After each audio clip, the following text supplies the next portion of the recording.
thiang chung beram in hai tu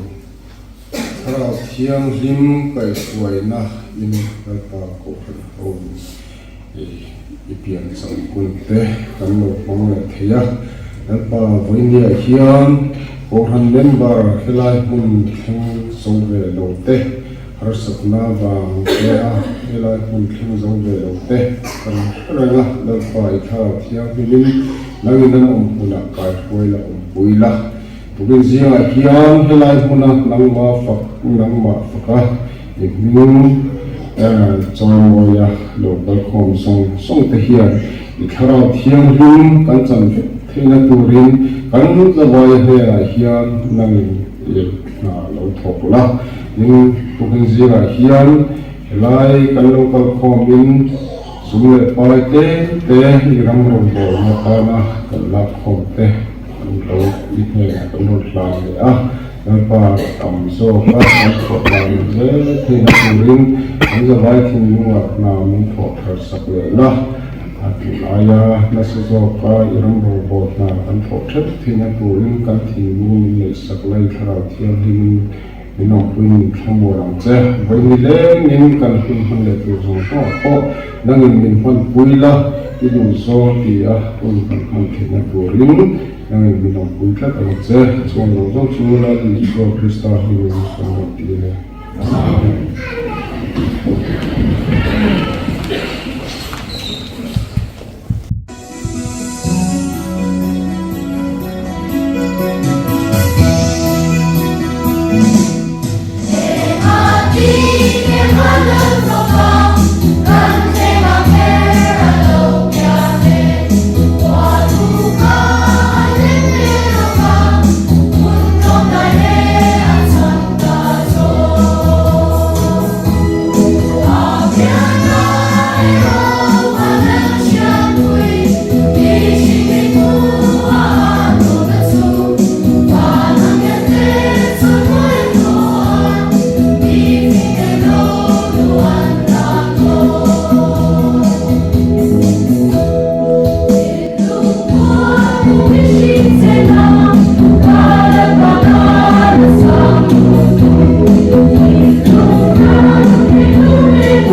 Matthew, Mark, Luke, John kan ti hian that particular gospel is the gospel is Jesus Christ in the heart hinari mitin ta tu chanchin thla kan ti chon mitin ta tu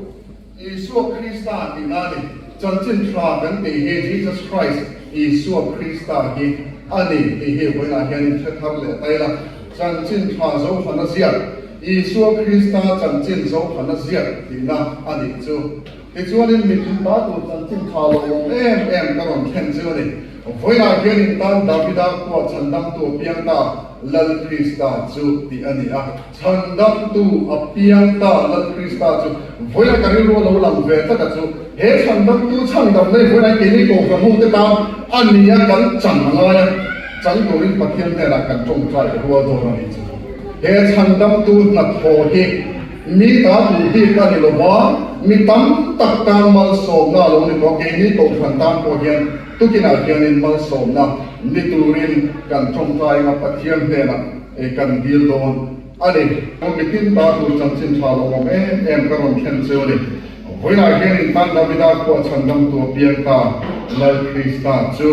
kha ani tu kina hian mun takin ni ai ko tai lengin engkin pula nge kan din kan buai thinem khen kat chu dam lo na wa te kon kan buai thin tru khen kat chu kan lu te na a kan buai thina khen kat chu kan ke te na a kan buai thina khen kat chu kan kong te na a kan nak te thalawa kan buai thina khen kat chu kan tak sabung fan te na kan buai thina khen kat chu to na thara vin min ki buaya kan buai thina engin muna chenge idin ka felo amai ro chu chandam tu hian voina hian min chandam min ne sak ani chu wa chuanin kan chong trai ho malal pa thil makti kan be sei don ani voina chuan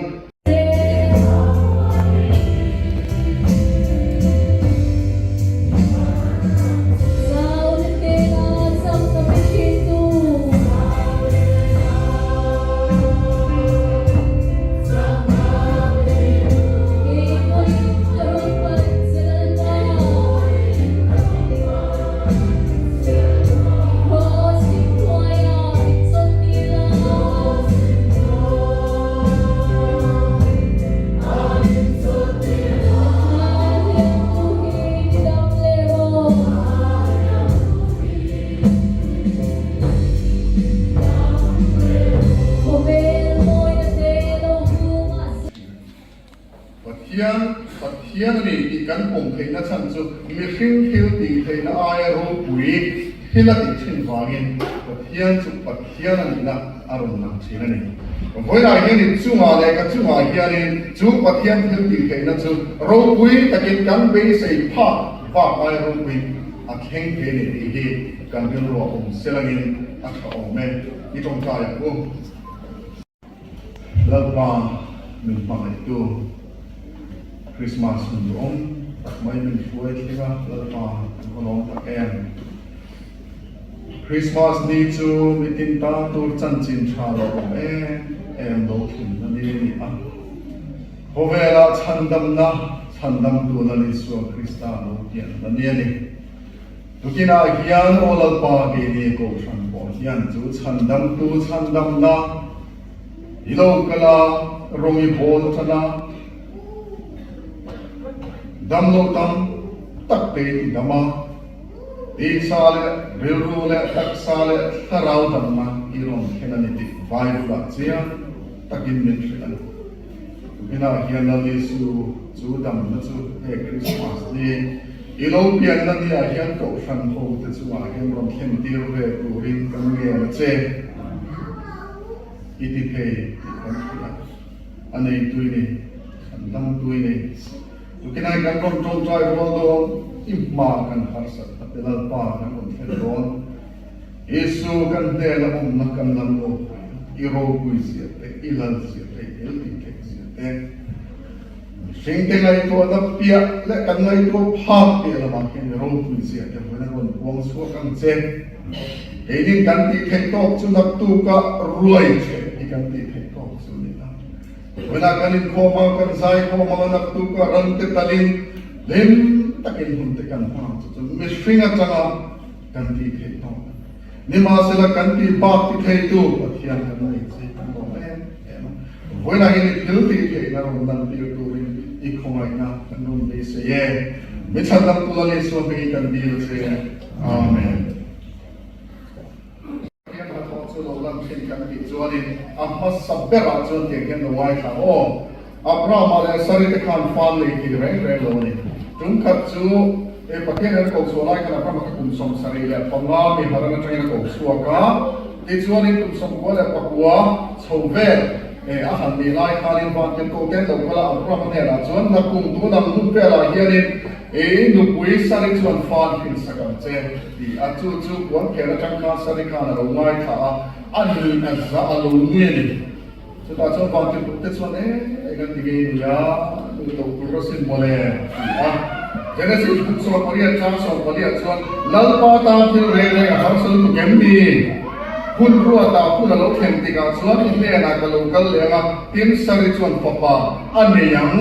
ati awan ti ko chuanin hun ruwa ta apra mi ne na ka lo kal le nga chu ti hu na chuanin lu pui sari a ching an ti chuanin fa le go na ni ti arun sedal pa ta thil re re he a har sal tu gem ni ati a har sal lo pa ta chuan ching to sari kan fa isaka a hringani chandam na he mi te chung to hianin arun reng ani choi tu tam tak omai ta atangin Israel pa te Moses na tuai chu don lai kan eng tim nge ha tuai chu kan ti chuanin ai gupta lal faro kanin achel ding thei lo reng reng Pathian na thoka achel ding thei lo thil mak som ati a Moses ka Pathian na tira ama mi ring na chu na chau lo mai wa chu ai gupta na ma chuanin Israel mi pi ho loi chuang loi chu ku kanin thil mak som ati a ai gupta ram lal faro chuan ting na a hello reng Pathian in Israel fa te chu ai gupta lakatangin a chan dama thil mak ro wi tak ti in a chan chuak ani anu lo ka chuan kal ta enge lo theng thingpui sen alo ma thingpui sen lian pui mai lo ma chu an ma ni ka ong ta tu lo ni ta chu ta tak mai chu mo sian en tin nge tu kha Exodus book so palia chuanin en tin nge kan tu ka tin mo sen ni pui te ne la chuan plau su om le mai lo pan chan dam na voi na tho sak tu chu in mot mai lo ati lalpan chan dam na voi na tho sak tu chu in mot mai lo mo sian ati chuanin ati yang chu la pa tu pe kin tu sen chu a chuan hara an vaya chuanin hipui lo kya le chara lo cham ta lalpa chan dam na wa chuanin le chara tu sen chu an kan ta ni kan mu ani lom ni lalpa chan dam na thir vai ki kan ti tu ani adop le tu a chuan kan mu ne lalpa thil ti thina ni tu kinai ka soi ni voi la yan chan chin ta kan ne la mon theng Isu Krista chan dam tu chu kan zingah hian a omme ani saka kale mesa kala bet le go te chu mi hring ngai a thu di le mi hring ngai a dik ta mi hring te na chon thi tu ri me puya an payan ale sabiat ti sat ani a lal ne ku kan zara chuan bu pe a en mi lim be be thelo che bai buk ve thelo te chu me puya pai tu ra ni ti in khu pe a pe a chu mi saka ka mesa ka bet ne go te chu me puya chuan payan ni mi hring te na chon chuanin tui ral vek tu ka u thua tu thie ye tu dam chua na reng reng om lo komani lima selamo thu tak ki omani o Pathian thu thu tak kan chu chuan thila ki thei chu ni voi la ge ni kan tu ro chu Pathian na thoron lan ta a ki chuan Pathian ni ne tam chuan hi nge na tu ro chang chuan Pathian ni a chan chuak ni kan fia Chuta chuan ro pui takin na fa la zar kwan dam har te ron siam ni kasai pui la bang daniel la sakei bak nei pu ka thi nge na tu ran pai sakei bak nei pu ka tato dam taron chuak le ron mai reng reng lo amai ro chu Pathian rin tat ani Pathian rin tat awangin sakei bak nei pu ka khan pai ni ba se daniel ka kilo wani ni kan fia a lal daria chuanin pinge ki kham Daniel pun cakap ni patuma tinla Daniel colo me ma cuti cun Daniel cukup kata anda suap tawan nalai ni mereka mau lupa Pathian rin tatawangin tik ani cu Pathian ni kan ringen tik kuai ni kau fan dia hian kan zona ni Pathian ni kan ring ve taten กันริ้งตักยังตีไงตรงหุ่นอ่ะยันกันจงใจหัวน้องกันอีกครั้งที่ชวนจูเลิศเรียนชวนหัวหันไปตาดันนี้เลยให้ตุ้งที่ชวนเราช่วยสักทีปักในผู้การชวนไปลูกตาอันนี้ห้องเลยอันฟ้าแต่ละอันดูคุยแต่ละสักทีปักในที่ชวนอันนี้ชวนจินนกนกอันดูที่ชวนอันติดเทียบส่งไปกับปูมงปกอันเข่งมันลงจุดเดียมขบชวนนี้สักทีปักในชวนดันนี้เลยให้ตุ้งที่ชวนapa yang ati junta ani sumale sakei bakte u kapai ke chu damin an chuak ai lo ma se daniel chu damin a chuak ani soitu tam tak omale Pathian na tho don rem ren chuan na tho na tu mishinga dan lam na theng thien kan ti le Pathian na tho don rem ren chuan Pathian na tho na tu mishinga dan lam na theng thien ani Israel faten suale ma wangin bidian ko sa atum sariantanga chuta tanga Pathian in chan suwa Pathian ne na awlal pa min chan uiro lalpa chan pui kan duk takani anti midian ho la ta khan ang thei du ka thlai an jing ve a an thlai jing te ko chum midian ho te amalek ho te kho chap mi te an rong kala an thlai jing ve zong zong te ko chu Israel faten an ei ve mai an ti chiat sak vek zelan chu anti-reti ema anfa ema chuta chuanin grave so nakura chun mi pakhat videoa alo oma nima silalpan an chongka chu ahia a ti tak sekalpa ato chu wena yang ti tak sekin lalpai ka awe ko sana min mong sa pe lo tam tak wena yang rin form ti ka sia alo mane amai ro tin ka tingei kom thatu lo e ka te don tel thatu lo lalpa hi in chi tak yang in za tak yang hi ka so na chuani enga tinge in ti mai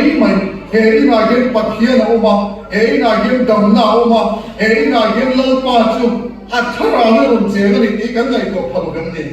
Pathian kan za kan ti mo Pathian kan chi kan ti mo he ma ni duang to le ka lalpa pe tu kan ni ro ni ti ko hi voila yani kan khiat khan apoi mo za takin lalpa hi chibai kan buk tu ani chuti chuanin wangtir ko pakhat chu videoa ne na fakala nang be chak boy sen tira zu address amang videoa chu ke chu ngoro kan te ulo mai Israel manasya tha zingah ko namra thei ber ka ka pa chu te zingah ber ka ni sia ti an ning lo zia mi chak boy sen ni lo zia so amaro sulal pani chakani ti ko wangin ati chaka ati chakchi agian ne na cham turin thil ti angai video la kha thil ati angai athil ti chumo lalpa karing che dia anin zia khalam pi rangaya chumi tilam tur chuanin hairal thil man tu te bala chuta chuan hang ti ko turin ti tura ti Pathian pakhat na chuan ipa ba Pathian te chu iti bo tura ni na asera te chu ikitanga chu asera iki mang chuanin mai cha misia ma chuan lalpa tan pa la thillan ihlan tura chu I haldon ni ati ni chu as thui tak soi tu roma ka soi ro maya ka soi tum chu hei hian lalpan na tho chu videoa teo ka ni midian ho te balek ho te ko chat pa te ho an samom sei kwa tamat khau rau khau ang khau pu pa mai tam mai an chat na pon na salu tu ka mi za tum lek kal tami Pathian ni kan ni hi ka soi tum chu ni baptist tu zo kana cham chin soi la lok kai na Secretariat Complex te ka an ching pa pon nei the lo ni ka amai ro chu lang pan pian tu ra chu a pian mai Elizabeth ka ni baptist tu zo kana ka a pa ro ni chu mo le soi tu ta mo re lo lang pan ka ti do na ti chu na ti mai re Isu pian tu chu cha na po hian du la thiam nin chu ra ya ma ti kan tu amari chu ta ra thiam nin fa lo pai ta mai ni chu mari kan tu dik ta ka soi ga ni pa ka nei si lo ite ka rai the am thu dik tak mari kan soi do ta soi re lo ni ma se thu tak zo chei ye ni va lo pa Pathian thara thiam ni he na lo thara thiam ni fai pai do ni Pathian thui na ti chu ading zo ading chang zo achak zo ani chu wang zo na ru pa ya fa Isu Krista chu voi nam tu la hian lo hian tan chu wa chu Pathian in na pho don chu mi ring ka thil ti theng ka pi la min na thok thina ni ti hi voi la hian kan fiat apoi mo me mani su lo ka lo thang lia na chu ta chu rin lam ka tam ka kina cham mit bel kan dam nan changa ke bai ten dam nan changa jing pek ti dam le ma mit ti te kai ko no ma chu tiang chu ram moi so ke tam takin dam nan changa pha te mi tiang ni me o ma ni kan fiat ani voi la hian nge har sat na ei su pa ka hi me ai ri khome la hian chu ka dam om lo ma ni ti hi kan chia na moi mo e ma mi ring tung chau kan lo sai na hian chau na kan zong khen hei ro te kan ni a kan lo ni an de ma chu tiang chuan ka tiang ka lo nu ve na ka lo len hu na chuan chu tiang ka tiang chu ka ni ka lo nu ve na ti te kan ngai to the ni ma se la chau na ta ta ki Yesu Krista a lo ni chu a om lo ma ni ti hi tu ti na hian huai ta ki ka puang ani ole kon tai to la kan dei do na ma nak na nei te kan ni ko ma dam lo ka sang nei te real ru taksa rau na nei te kan ni ko ma ni ko sang ko te hi ko nu na hian ka sa pa in kan trong tai do na ni chu en tin ya kan trong tai tam pu sin yang ni do na ni kan ru kan trong tai ni chu kan na tak te kan soi nam lo chi na kan har sat tak te kan soi nam lo fin ken khat chu eng mo wang at ka pa bum chi te kan o ma ni sualin min ti boi tu kha suala ni chu ma le chu ho sual song chu la ni suan at ne boi la ni sual dam tu lo khen na ni hian kan no ho do na ni lan ni sual sak na rin sani kan di lam gal pal remati yang gal pa rem ti na se rin kan suma ating don ni ma sala ni tu em adu tak tu kan ni chuanin lalpan min he sa kan ring he Krismas ni ayan lalpa be ku khem kha pe lo te ko enge chanin lai oila kan khem khat min khem khat pe ir lo tu ka sual zu ni mai lo ni ruite ni la taw te ko ruite ni la kan taw na san chu kha ru the ki la kha ni mai lo ni lalpa ni la kiam te ni ka tin ma chiang se la apa poi mo ta kem tu la hin sa ba yin ari lo pinin trong thai ke pon ta ka lo trong thai ku yam chunga yam chon kun kan panga kan zai khoi tu te kha kan lo ring ke na tu rin nakina ka ron so mong chunga pak na tu no war sum thum le par na kha kan thiam ang chumo thiam tu kan ngai kang te kha kina kan na sak tu te ni la kan sa ka ron so mong chu le tu na hianin Pathian he na ari lo pin e lo trong thai ole so it will be paid not so in king royal doing miswal kan ye boy not the dam to ni ngai dam to ni yan so ma kan lo kun ne kan du song fetu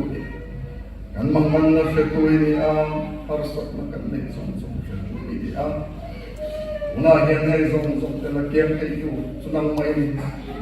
le chon ti thei kan nei lo visual po mai kan ma sei su nan so ni thei kan fia hongai na ron nan ti tu re kan dil se ni hongai na chuan eng kin ya ti hongai na chuan eng kin ya kan har sat na ti na ngam lo khop nan chuan thei ei bak nei na nuam lo khai dia me pui na ngam lo khai dia tui pui sen pui na ado thei lo so why not healthy he go fana hian thara chon thei se kan ti ma member te kan ro ku na he Krismas ti hian chin trai so Krista chandam tu lam chu kan lo hoya so kan nun min ron khoi sak nang ma du tu nang ma kan mang na song khe tu ni nang ma du tu de ma kan lu kan po ma nang ma se bai pu ki Yesu khomai min ron khoi na kan na te kan har sat nei ne na kan ron khen le khomai takin khomai na ba chum min la kian sak na kan ti Yesu ba kan lo ku na be do min ho ti Yesu healthy thei na chu kan chunga hian lo lang se kan dil na min ngai thak sak o bi ten baptism ma zir zo te kan thong chan na hian lal pa poi mo tak em Haral ti war na chang se ti kan tu lal pa kan chong chang ne na omani rau chen sit na chuan member te sualam ko ate kong dana kan te le ang makan tu na dal tu kan thingpui tu ro mo kan ti tam taka omama se isu kan thingpui tu kan re nang ma sau khi kan nun ti phong kim tu kan wa tu sui tuna hian isu kan yen tak chnai na ro inkhawmna kan nun be se ani tuna hian member te zingah Pathian in min chan pui ni Pathian pol na ka changani Pathian ti dam na ka changani Pathian pe na ru la ni ti thei te kan man o Pathian ti dam na ka changani Pathian in ni ron changani ti thei te kan man o kan om chuan kan chut mu nai lo ti nang so pian ni kan lom me kan ni tu na yan na pa nai min ka chu la tu le thai te ni chang in hnuaiah che he ti min chan lam tu la ni so min kan ti la che amen ole Pathian kan fa le kan so mo na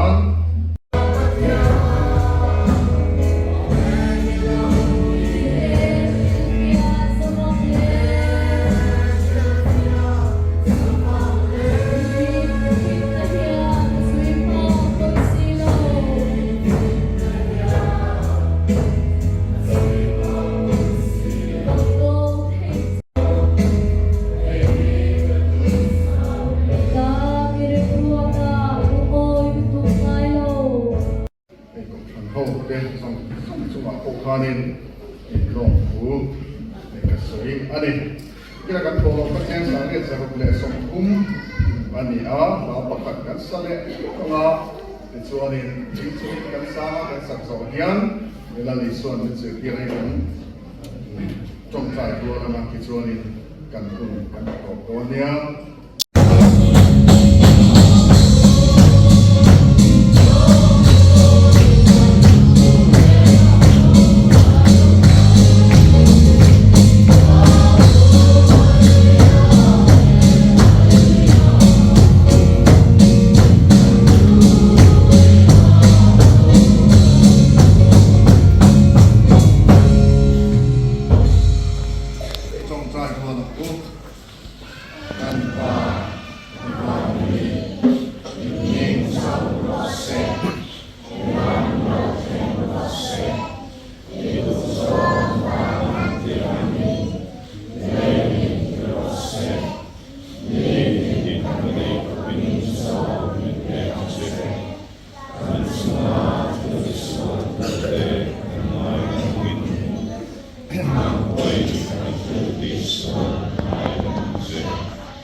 thingpui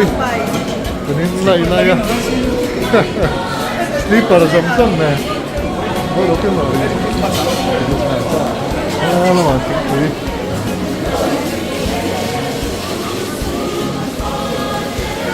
nè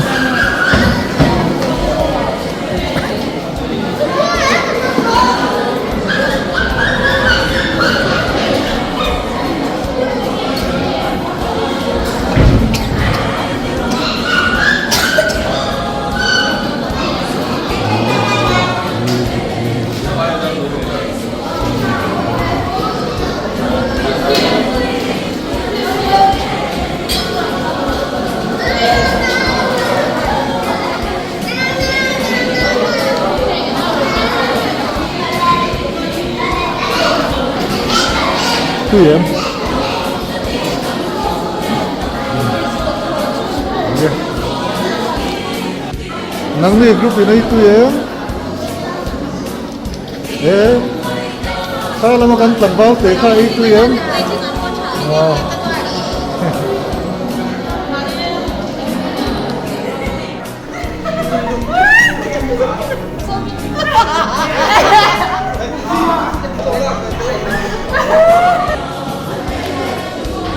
bây giờ thì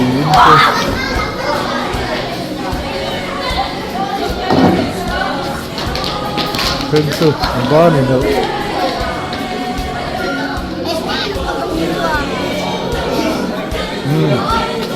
quyến số tụi nghe sản xuất từ gần đất cái đâu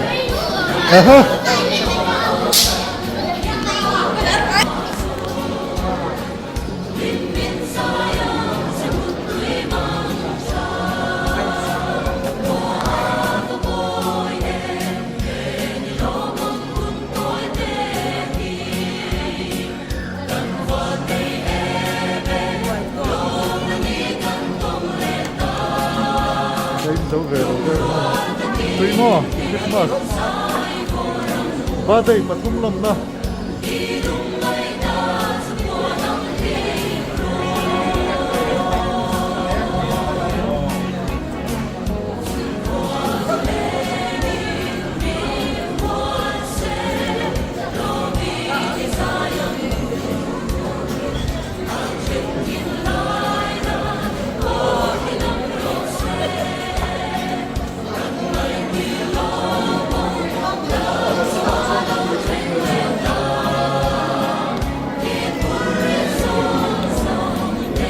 Sambar name bantu